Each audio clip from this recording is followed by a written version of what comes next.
Hi everyone, welcome to this video. This is Aarti Mishra, one of the top and verified educator. आज के session में हम discuss करने वाले हैं साउथ इंडियन आर्ट को, जिसमें हम जानेंगे कि कैसे साउथ इंडिया में टेम्पल आर्किटेक्चर्स की क्रोनोलॉजी आगे बढ़ी। और ये जो साउथ इंडियन आर्ट है ये शुरू हुआ था पल्लव रूलर्स के समय में। जैसे कि नॉर्थ इंडिया में गुप्ता डायनेस्टी के अंतर्गत टेम्पल आर्किटेक्चर्स की शुरुआत हुई, वैसे ही पल्लव रूलर्स जो थे उनके अंतर्गत साउथ इंडिया में शुरुआत हुई। तो पल्लव रूलर सबसे पहले थे महेंद्र वर्मन, जिन्होंने इसे शुरू किया था। फिर महेंद्र वर्मन के जो सक्सेसर्स थे उन्होंने अपने अपने तरीके से कुछ फ्लेवर्स को ऐड किया और इस तरीके से स्टेजेस जो है आगे बढ़ते गए।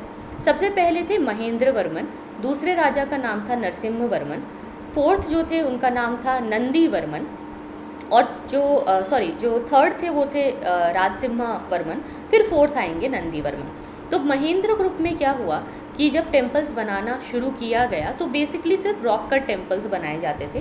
ज़्यादातर मोनोलिथिक टेम्पल्स होते थे, जिसमें कि एक सिंगल पीस ऑफ एक स्टोन है या रॉक है, बहुत बड़ी सी चट्टान है, उसको कार्व आउट किया जाता था और उसके अंदर फिर मंदिर बनाए जाते थे।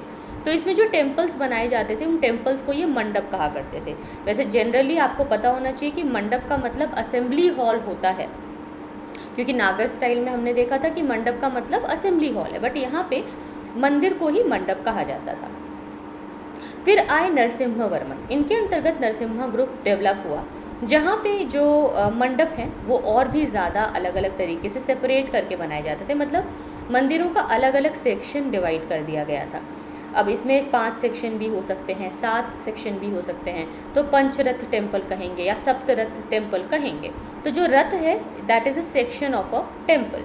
तो इसमें जो सबसे बड़ा रथ होता था, सबसे बड़ा सेक्शन होता था, उसको धर्मराज रथ कहते थे, और जो सबसे स्मॉलेस्ट सेक्शन होता था उसको द्रौपदी रथ कहा जाता था।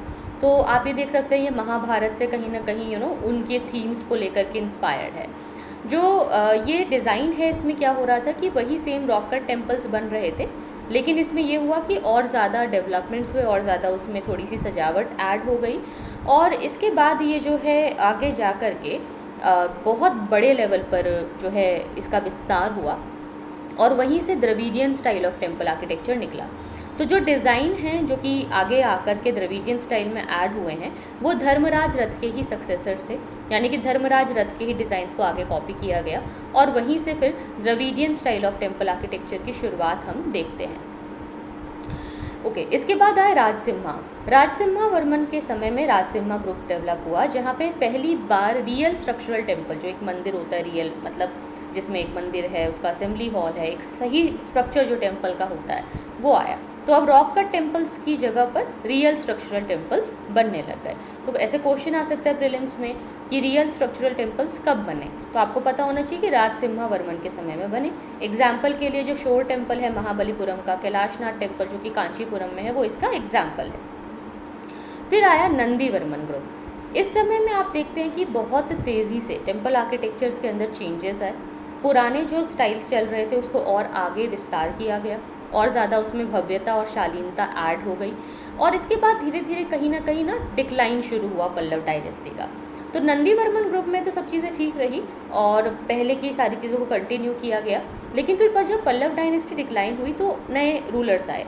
9th सेंचुरी एडी में चोला डायनेस्टी ने इनको रिप्लेस किया था। तो जब चोला किंगडम आया तो उनके अंतर्गत जो नया स्टाइल डेवलप हुआ उसे Dravidian style of temple architecture कहते हैं, जो कि यही इसी धर्मराज जो रथ है उसी से इंस्पायर्ड था।